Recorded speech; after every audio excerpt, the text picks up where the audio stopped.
बताएगा तो आरबीआई का स्थापना कब हुआ था, कल भी बताया था,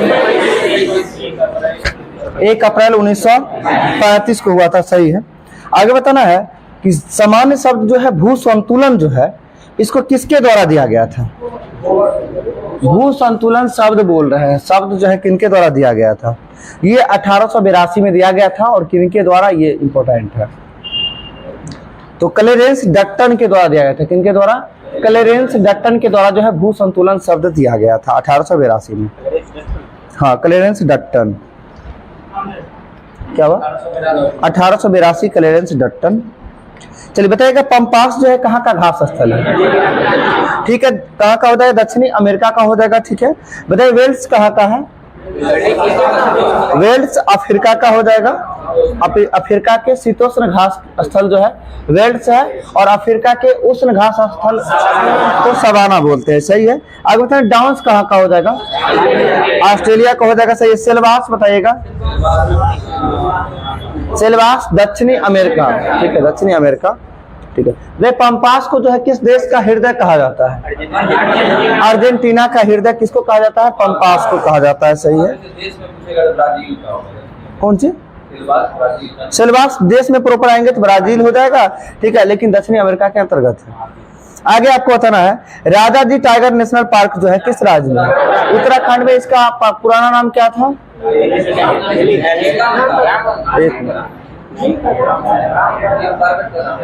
नहीं, वो जिम कार्बेट का था, जिम कार्बेट बताया किस राज्य में है, उत्तराखंड में, और इसका पुराना नाम हो जाएगा हेली नेशनल पार्क, और एक और नाम है इसका जो कि नया वर्तमान में जो नाम है उसका रामगंगा नेशनल पार्क। क्यों नाम पड़ा रामगंगा, क्योंकि रामगंगा नदी जो है उससे बीच होकर गुजरती है, जिस कारण से, ठीक है। आगे बताना है आपको राजा जी नेशनल पार्क का स्थापना कब किया गया था, 1983 में। कब किया गया था, 1983 में। और बताइए यह किस जानवर के लिए फेमस है, राजा जी नेशनल पार्क किस जानवर के लिए, बिल्कुल सही, हाथी के लिए, एशियाई हाथी के लिए। और एशियाई शेरों के लिए प्रसिद्ध राष्ट्रीय उद्यान कौन सा, गिर राष्ट्रीय उद्यान, जो कहाँ पड़ता है, गुजरात में पड़ता है। गिर कहाँ पड़ता है, गुजरात में पड़ता है, ध्यान रखना है। आगे बताना है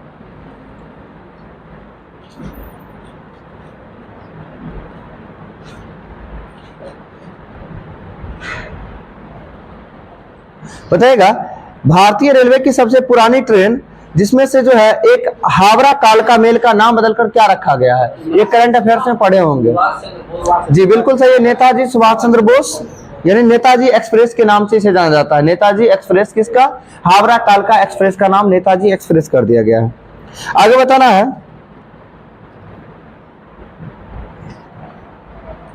बताइए आइसलैंड की राजधानी, रिकजेविक होता है, रिकजेविक। आइसलैंड की राजधानी क्या हो जाएगा, रिकजेविक। आगे बता लिथुआनिया की राजधानी विनियस, लिथुआनिया की राजधानी विनियस, सही है। आगे बताना है आपको लातविया की राजधानी रीगा, लातविया रीगा हो जाएगा। फिनलैंड की हेलेंसिंकी हो जाएगा, सही है। आगे आपको बताना है राष्ट्रीय बीज निगम लिमिटेड का स्थापना कब हुआ था। हाँ, राष्ट्रीय बीज निगम लिमिटेड का स्थापना कब हुआ था, 19 मार्च 1963 को। कब हुआ था, 19 मार्च 1963 को इसका स्थापना हुआ था, राष्ट्रीय बीज निगम लिमिटेड का। ये जो है हैदराबाद में, बीज से हैदराबाद, सही है। और यह जो है एक मिनी रत्न कंपनी के अंतर्गत आता है, मिनी रत्न फर्स्ट श्रेणी के अंतर्गत आता है, मिनी रत्न, ठीक है। आगे आपको बताना है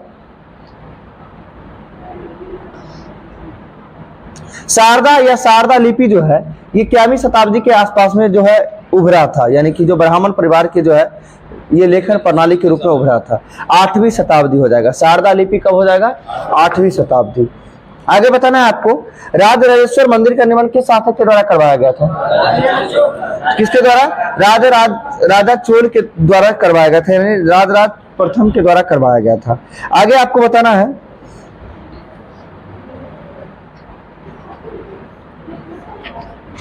जैन मान्यता के अनुसार जो है तीर्थंकर, लौकिक युग में जो है तीर्थंकरों की कुल संख्या कितनी है, 24 ही है।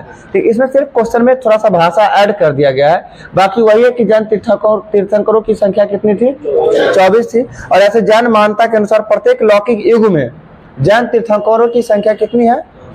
24 है। आगे बताना है वर्तमान समय चक्र में जो है पहले तीर्थंकर कौन थे? ऋषभदेव। वर्तमान समय चक्र में पहले तीर्थंकर ऋषभदेव हो जाएंगे। आगे बताना 23वें तीर्थंकर बताइएगा। पार्श्वनाथ और पार्श्वनाथ का प्रतीक चिन्ह सर्प था, ऋषभदेव का प्रतीक चिन्ह, ऋषभदेव का प्रतीक चिन्ह पूछ रहे हैं तो ऋषभदेव का सार में हो जाएगा। हाँ ठीक है, सार हाथी घोड़ा, सॉरी सार हाथी, ये वही हुआ गया हाथी घोड़ा बंदर, यानी बैल हाथी घोड़ा बंदर बोल सकते हैं। यानी पहला 4 का जो है बैल हाथी घोड़ा बंदर। पहले तीर्थंकर ऋषभदेव, दूसरा अजितनाथ, तीसरा संभवनाथ, चौथा अभिनंदन, और चारों का प्रतीक चिन्ह जो है साथ साथ है बैल हाथी घोड़ा बंदर। ठीक है, आगे क्या? अभिनंदन का बंदर हो जाएगा, सही है। आगे आपको बताना राज्यपाल की नियुक्ति कौन करता है? राष्ट्रपति। ठीक है, सॉरी। आगे बताना राज्यपाल के रूप में नियुक्ति के लिए जो है इसका योग्यता किस आर्टिकल में वर्णित है? राज्यपाल की योग्यता किस आर्टिकल में है? 157 में है। राज्यपाल की योग्यता जो है 157 में, और राष्ट्रपति की योग्यता किस आर्टिकल में है? 58 में, सीधा 58 में हो जाएगा। राष्ट्रपति की योग्यता 58 में और राज्यपाल की योग्यता 157। आगे आपको बताना है राज्यपाल का पद किस आर्टिकल में है? राज्यपाल का पद 153 और राज्यपाल की नियुक्ति राष्ट्रपति करेगा वो 155 में हो जाएगा, और योग्यता की बात करें तो 57। बताइए राष्ट्रपति का पद किस अनुच्छेद में है? 52 में। बताइएगा राष्ट्रपति कार्यपालिका का प्रधान होगा किसमें? 53 में। राष्ट्रपति का निर्वाचन 54 निर्वाचन प्रक्रिया 55 में। राष्ट्रपति का बताइए निर्वाचन जो किस पद्धति पर आधारित होता है? एकल संक्रमणीय मत प्रणाली के पर आधारित होता है। आगे बताना है राष्ट्रपति का जो है ये बोलते हैं कार्यकाल किस अनुच्छेद में है? कार्यकाल 56 में है। कार्यकाल 56 में। दोबारा निर्वाचन किसमें है? 57 में। राष्ट्रपति का योग्यता 58 में। राष्ट्रपति का दशा स्थिति 59 में। राष्ट्रपति का शपथ 60 में। महाभियोग 61 में हो जाएगा। ठीक है, राष्ट्रपति की क्षमादान की शक्ति 72 में। राष्ट्रपति अध्यादेश जारी कर सकता है 123 में। ये बताना है राष्ट्रपति संयुक्त अधिवेशन को बुला सकता है किस अनुच्छेद में? 108 में, कल भी बताए थे। और राष्ट्रपति जो है बुला सकता है और इसकी अध्यक्षता कौन करेगा? लोकसभा का अध्यक्ष किस अनुच्छेद के अंतर्गत? 118 के 4 के अकॉर्डिंग करेगा। ठीक है, चलिए आगे आपको बताना है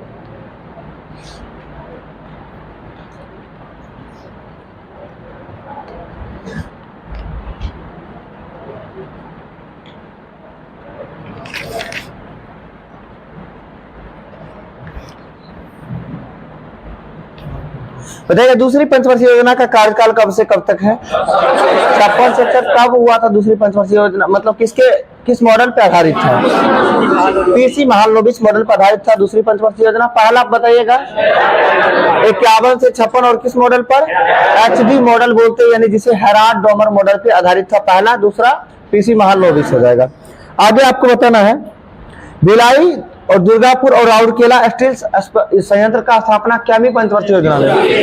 क्यामी में दूसरी में हो जाएगा। भिलाई बताए किस देश के सहयोग से? रूस के सहयोग से। दुर्गापुर किस देश के सहयोग से? दुर्गापुर ब्रिटेन के सहयोग से। और राउरकेला किसके सहयोग से? जर्मनी के सहयोग से बना था। ठीक है, आगे आपको बताना है पागलपंथी आंदोलन यानी विद्रोह कब हुआ था? पागलपंथी विद्रोह बोले तो 1825 से लेकर 1850 तक हुआ था। और इसके जो है नेता कौन थे पागलपंथी का? करमशाह। ठीक है,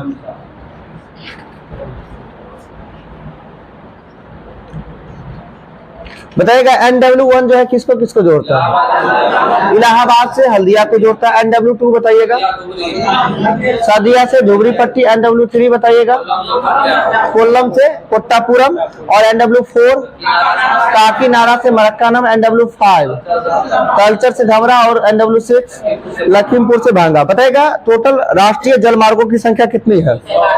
111। राष्ट्रीय जलमार्गों की संख्या टोटल 111, जिसमें से 6 प्रमुख है, जिन 6 को जो है हम सभी याद करते हैं। ठीक है, जिन 6 में जो है पहला दूसरा तीसरा यानी छठा तक सभी लोग को वैसे याद तो नहीं होगा। अभी ये मंत्र की तरह बोले, मंत्र की तरह निकल गया होगा। बात सही है या गलत है? सही है ना। चलिए अभी का अभी याद करना है। पर डे कुछ ऐसा करते हैं कि एक एक टॉपिक को लेंगे जिसको कंप्लीट कर लेंगे, ठीक है। तो NW यानी नेशनल यानी राष्ट्रीय जलमार्ग को जो है एक बार देखते हैं, ठीक है। राष्ट्रीय जलमार्ग की यदि हम बात करें, पहला कहां हो जाएगा? इलाहाबाद से हल्दिया। दूसरा एक बार ध्यान से सुनिएगा, फिर हम ट्रैक की बात करेंगे। इलाहाबाद से हल्दिया। दूसरा की यदि हम बात करें तो सदिया से धुबरी पट्टी। तीसरा की यदि हम बात करें तो कोल्लम से कोट्टापुरम। चौथा बोले तो काकीनाडा से मरक्कानम। पांचवा बोले तो तलचर से धमरा। छठा बोले तो लखीमपुर से भांगा। यानी कहने का जैसे हम बोल सकते हैं वैसे आप सभी बोल सकते हैं। कभी आप लोग गौर से नहीं पढ़े होंगे, जो लोग भी गौर से पढ़े हैं उन्हीं को याद है, कुछ नहीं है। इन सभी का पहला वर्ड को हम एक सेंटेंस बना लेते हैं। कैसे? ई साधु कोक्को काम तलचर से धमरा लखीमपुर से भांगा। ई साधु, ठीक है, कोक्को काम तलचर से धमरा लखीमपुर से भांगा, ठीक, एक सेंटेंस में आ जाएगा। ई NW फर्स्ट होता है। ई मतलब इलाहाबाद, ह मतलब हल्दिया। क्या हो जाएगा? ई मतलब क्या हो जाएगा? इलाहाबाद से हल्दिया। NW फर्स्ट हो जाएगा। इसके बाद होता है साधु, स से सदिया, धू से धुबरी पट्टी। ये साधु हो गया, ठीक है, यानी NW 2 हो गया। NW 3 की यदि हम बात करें तो इसके बाद बताए कोक्को, यानी क्या हो जाएगा? कोल्लम से कोट्टापुरम। कोल्लम से कोट्टापुरम कोक्को हो गया। काम, काम से काकीनाडा से, मौ से मरक्कानम। काकीनाडा से मरक्कानम यानी कितना हो गया? 4। इसके बाद बताया 2 का नाम ही सीधा सीधा ध्यान रखना, तलचर से धमरा लखीमपुर से भांगा। यानी ई साधु कोक्को काम तलचर से धमरा लखीमपुर से भांगा। नहीं याद रहेगा? बोलिए नहीं रहे हैं? नहीं याद रहेगा, लास्ट में पूछेंगे जो, ठीक है, लास्ट में खड़ा करके पूछेंगे, ध्यान रखिएगा। चलिए आगे देखते हैं। बताएगा एक मेलाटोनिन नामक हार्मोन जो है ये कहां से स्रावित होता है? मेलाटोनिन नामक जो है ये हार्मोन कहां से स्रावित होता है? तो ये मस्तिष्क में जो है पीनियल ग्रंथि है, पीनियल ग्रंथि से जो है स्रावित होता है। कौन सा? Melatonin hormone. अब हम बात करते हैं बायोलॉजिकल क्लॉक के रूप में किसको जानते हैं? पीनियल ग्लैंड को ही जानते हैं, यानी पीनियल ग्रंथि को ही जो है बायोलॉजिकल क्लॉक के रूप में जानते हैं। और शरीर का सबसे छोटा ग्रंथि किसको बोलते हैं? पीनियल ग्रंथि को ही बोलते हैं, ठीक है। मास्टर ग्रंथि के रूप में किसको जानते हैं? किसको जानते हैं? पीयूष ग्रंथि को जानते हैं, ठीक है। आगे आपको बताना है ये मेलाटोनिन की यदि हम बात करें, अभी बताए थे बायोलॉजिकल क्लॉक के बारे में। तो बायोलॉजिकल क्लॉक का मतलब क्या है? शारीरिक क्रिया जो होती है उसका भी एक समय निर्धारित होता है। जैसे कि देखते रात होती है, नींद सभी लोग को आ जाता है ना अपने आप। ये बायोलॉजिकल क्लॉक का मतलब क्या है? रात होती है, यानी शारीरिक जो भी क्रिया होती है उसको हम बायोलॉजिकल क्लॉक बोलते हैं। और इस चीजों को नियंत्रित करने का काम जो है पीनियल ग्लैंड का ही है। और पीनियल ग्लैंड से जो है मेलाटोनिन नामक हार्मोन स्रावित होता है। और मेलाटोनिन नामक हार्मोन का ही काम होता है नींद को नियंत्रित करने का। यानी नींद को नियंत्रित करने का काम किस ग्रंथि का होगा? ग्रंथि बोले तो पीनियल ग्रंथि, और हार्मोन की यदि हम बात करें तो मेलाटोनिन हार्मोन हो जाएगा, ठीक है। आगे बताना है भारतीय संविधान में जो 10वीं अनुसूची को कब जोड़ा गया था? कब जोड़ा गया था? 1985 में जोड़ा गया था। क्या संविधान संशोधन? 52वां संविधान संशोधन 1985 के तहत। अब बताना 10वीं अनुसूची में है क्या? दल बदल हो जाएगा, दल बदल विरोधी अधिनियम जो है 1985 में जोड़ा गया था। अब हम अनुसूची की बात की तो 1 से लेकर 12 तक अनुसूची, यानी वर्तमान में, यानी मूल संविधान में कुल कितना अनुसूची था और वर्तमान में कितना है? मूल संविधान में 8 था और वर्तमान में कितना है? 12 है। ध्यान रखना है। 8 की पहले बात करते हैं 1 से लेकर 8 तक। पहली अनुसूची में क्या है ये बताना है। तो पहली अनुसूची में क्या हो जाएगा? तो राज्य एवं केंद्र शासित प्रदेश के बारे में बताया गया पहला अनुसूची। दूसरी की यदि हम बात करते हैं तो वेतन एवं भत्ता, और तीसरी की यदि हम बात करें तो शपथ हो जाएगा। अब इसमें 2 और 3 में भी कंफ्यूजन होता है सभी लोगों को? नहीं होता है? अब नहीं होता होगा, अब नहीं होता होगा। ऐसे कुछ लोग ही होंगे जिनको नहीं होता होगा, नहीं तो जब एग्जाम में क्वेश्चन दिखता है, सेट में क्वेश्चन दिखता है तो लगता है दूसरा होगा कि तीसरा होगा। क्योंकि जो सिचुएशन मेरे साथ क्रिएट हुआ वो आप सभी के साथ भी जरूर हुआ होगा। तो दूसरी और तीसरी की यदि हम बात करते हैं तो सीधा माइंड में सेट करना है कि आपसे यदि कोई व्यक्ति बोले कि आप शपथ लीजिए पहले, आपके मन में आएगा ना, अगर हम किसी काम करेंगे हम पहले शपथ क्यों ले? जब तक मुझे सैलरी फिक्स नहीं किया जाए, यानी